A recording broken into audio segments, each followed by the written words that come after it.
મુળુભાઈ એક બીજી વાત કરું, આપણા ગામની એક વાત કરું.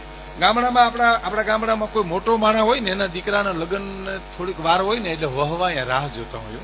નાના માણસો હરણાયા છે, ઢોલી છે, વહવાયા જે છે આપણે એને મેં કે ફલાણાભાઈ ના દીકરાના લગ્ન થાય તેથી એ મોજ કરશું ને આપણને મોજ કરાવશે. કારણ કે વાટ હોય ને હારા માણે ને હવ ને.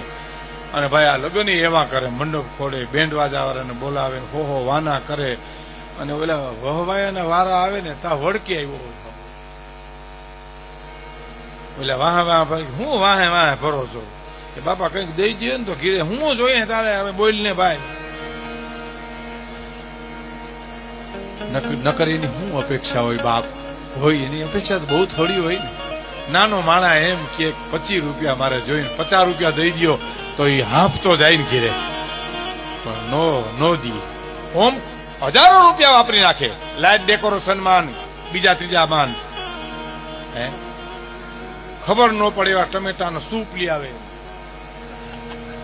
હમણાં ગામડામાં જમણવાર હતો તો એક બાપા આવ્યા, ભાઈ બાપા એને ટમેટાનું સૂપ દીધું કે આ શું છે, આ ખાવા દો ને ભાઈ, આ શું છે આમાં? તો કે આનેથી ભૂખ લાગે તો લાગેલી છે, ઠારવા દો ને, લગાડવા પણ છે નહીં કાંઈ આમાં, આવા હું ઉભા કર્યા છે. આ નરી વાસ્તવિકતા નથી, નરી વાસ્તવિકતા છે બાપ.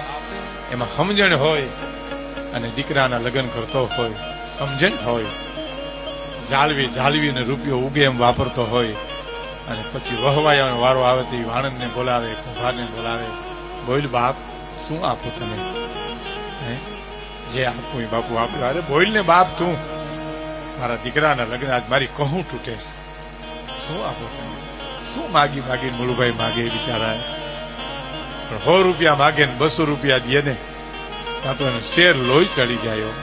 આને સમજણ કહેવાય, આને વાપર્યું કહેવાય બાપ, બાકી ઉડાડ્યું કહેવાય. એને વાપર્યું ન કહેવાય. સમજી અને વાપરે એને દુનિયા યાદ